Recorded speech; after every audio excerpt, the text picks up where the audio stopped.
Bonjour les amis, bienvenue sur la chaîne JCS. Aujourd'hui nous avons réservé pour vous une séance spéciale pour l'étude d'un logiciel très important dans l'analyse de la stabilité des talus. Et ce logiciel, c'est le logiciel RockScience Slide. Alors, RockScience Slide, c'est un logiciel qu'on utilise partout dans les entreprises, que ce soit les entreprises minières ou les BTP, en fait, et dans les travaux publics, on utilise pour savoir la stabilité des talus, des pentes des talus. C'est un très bon logiciel qui renferme toutes les méthodes possibles pour l'analyse de la stabilité. Alors, pour ce faire, nous avons fait une simulation. Voilà, donnez-moi juste un instant. Voilà. Nous avons fait une simulation d'un talus que nous voulons étudier la stabilité. En fait, ce talus, si vous remarquez bien, il est chargé. Il y a une charge d'abord. Il a une charge au-dessus à la crête du talus qui exerce une contrainte de 50 kN par mètre carré. Il a une surface piézométrique et vous voyez notre talus, il est multicouche. Nous avons la première couche, la deuxième couche ici, c'est la deuxième couche. Alors les propriétés de la première couche, vous voyez qu'il est le même que pour l'autre couche en bas. Donc c'est la même couche qui a été traversée par une veine d'une autre couche.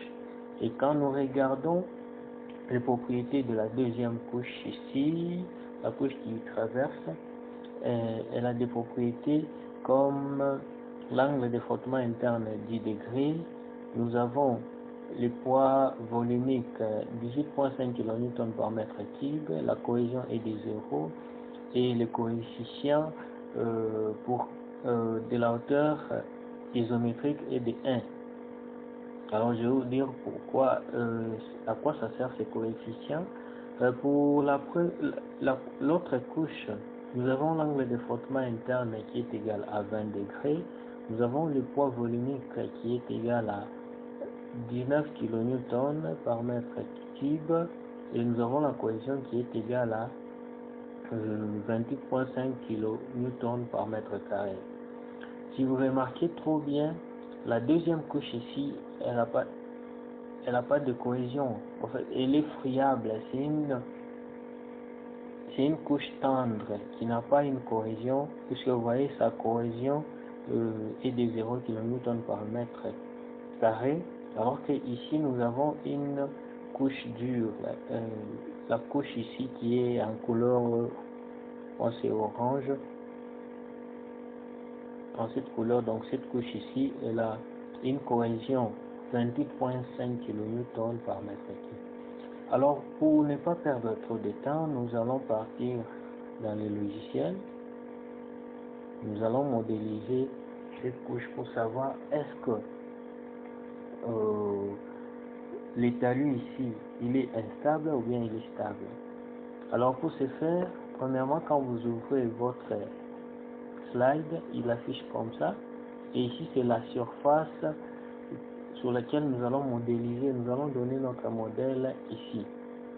Pour commencer, lorsque vous entrez dans slide, il faudra toujours paramétrer. Pour mettre les paramètres que vous allez utiliser pour ce projet, nous allons dans Analysis, Project Setting. Quand vous cliquez là-bas, il y a une fenêtre qui va s'afficher et la fenêtre va vous donner les différents paramètres que vous pouvez appliquer à votre projet. Voilà. Premièrement, nous sommes dans Général. Dans Général, on met d'abord pour les unités de mesure plutôt. Nous avons la Stress Unit,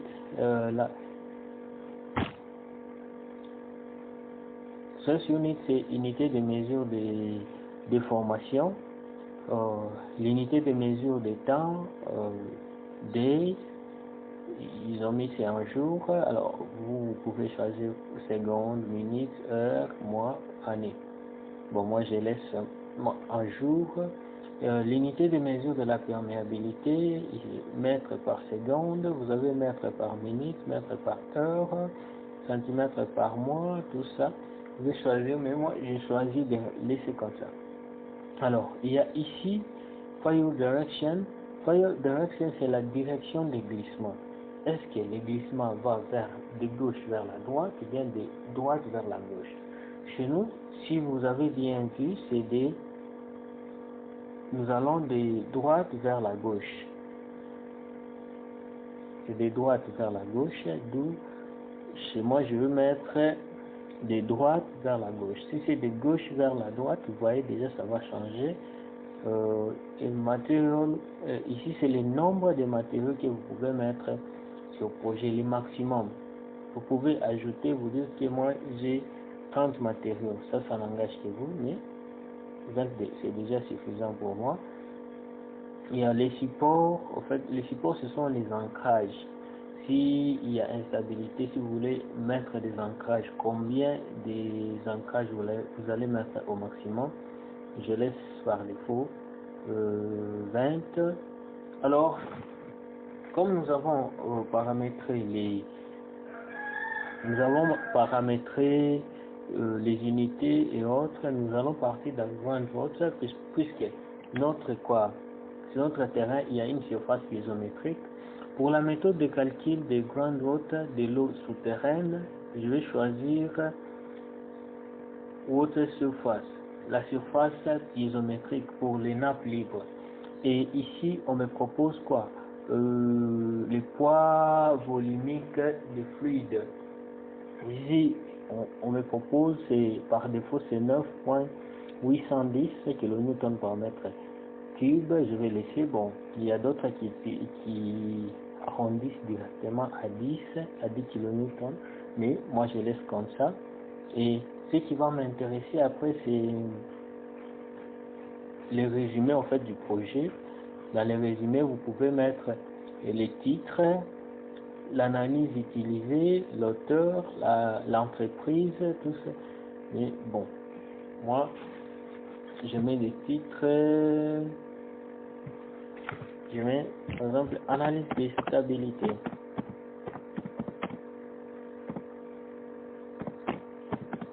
De la stabilité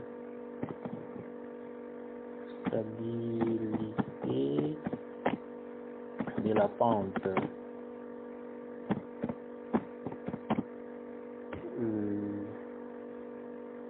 Je prends par exemple flanc est. Flanc est de la mine.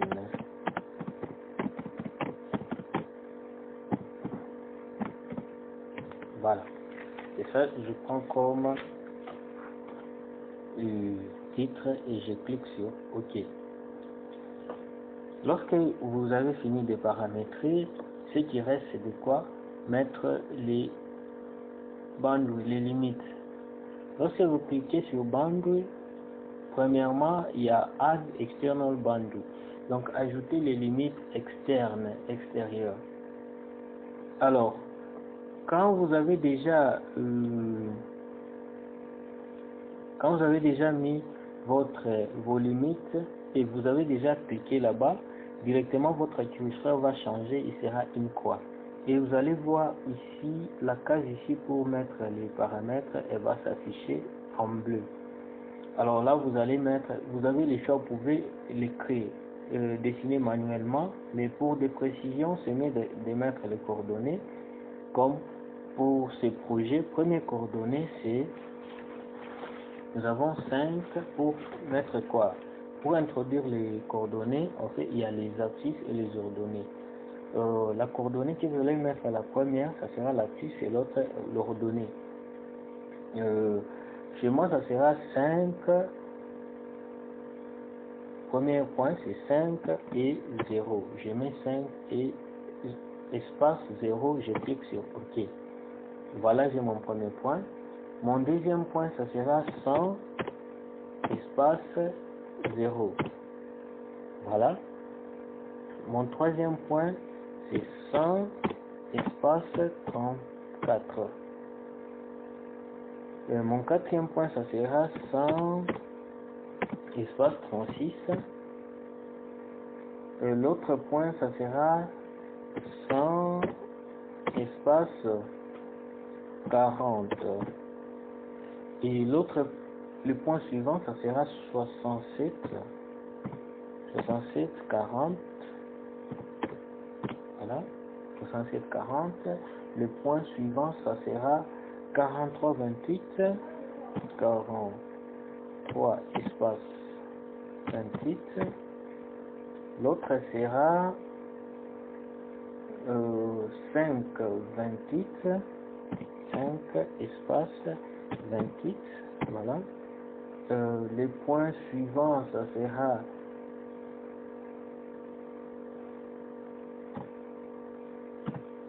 5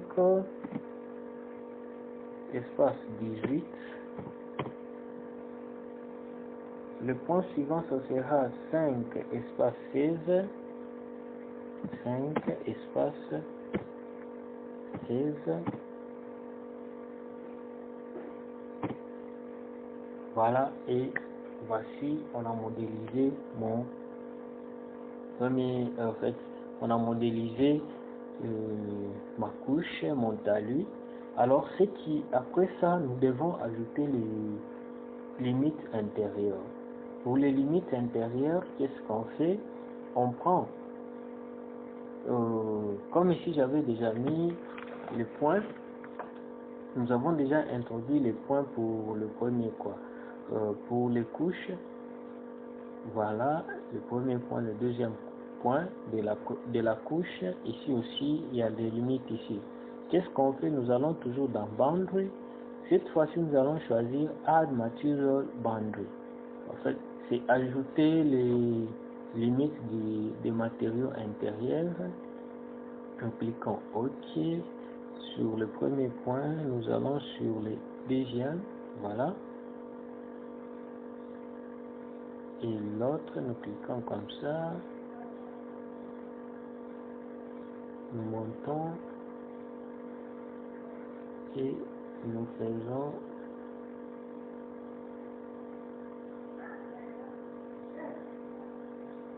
done. Ok. J'ai ajouté ma couche intérieure. Voilà. Cette fois-ci,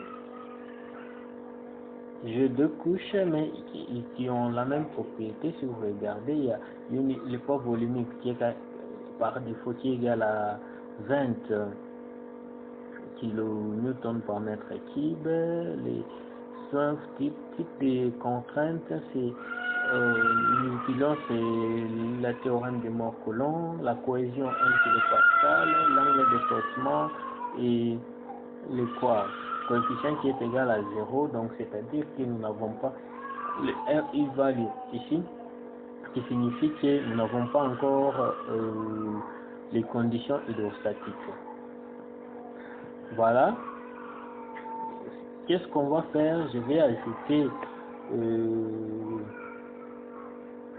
la ligne piézométrique. Je vais ajouter la ligne piézométrique. Pour ce faire, je vais Boundary Add Water Table. Dans Water Table, je prends les coordonnées de ma ligne piézométrique, c'est 5 espace 28.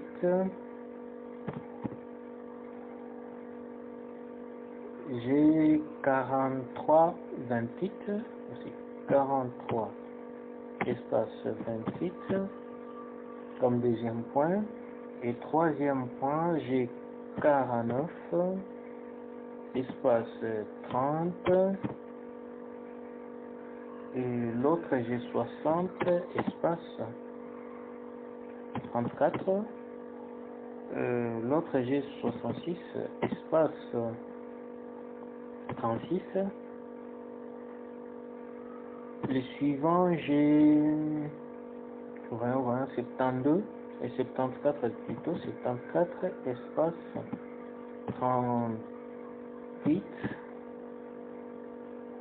les suivants 80 espace 38.5 et enfin j'ai 100 espace 38.5. Voilà, nous avons fini notre à mettre notre ligne piézométrique. Nous cliquons option d'angle. Voilà, là-bas on nous demande les matériaux, assign whatever to material. Ok, je clique à tous les matériaux qu'il y a là. Cette ligne piézométrique directement concerne tous ces matériaux. Ok. Directement, vous voyez qu'ici ça change. Sur HP value, ça devient 1. Water surface, il y a water table. Voilà. Qui veut dire que nous avons une condition de nappe phréatique ici. Nous avons une nappe phréatique. Alors, qu'est-ce que nous allons faire? Nous allons maintenant enregistrer le programme et continuer la suite au prochain numéro. Merci. Alors, ce qu'on fait, on clique d'abord sur Save. Désolé, ma machine plante un peu. Je dois avoir un problème de pilote. Voilà. J'enregistre ça, par exemple, dans Slide. Ok. Nom du fichier, stabilité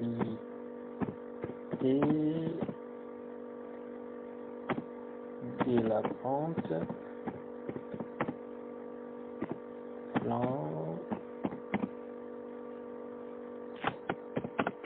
est de la mine. Voilà, nous cliquons sur enregistrer. Et voilà, nous avons créé, pour la récapitulation, nous avons créé, nous avons bien commencé par mettre les paramètres de notre projet. Alors, sur ce projet, nous sommes entrés dans Analyse, Project Setting. Après, nous avons commencé par General. Dans General, il y a ici, nous avons les unités de mesure. Ici, c'est un mètre, impérial. Tout ça, on a paramétré la direction des glissements. Nous avons utilisé les grandes voûtes. On a choisi la surface piézométrique. Voilà, ou la nappe phréatique. Nous avons ajouté aussi le nom du projet, tout ça. Et on a cliqué sur OK. Nous avons modélisé notre talus ici.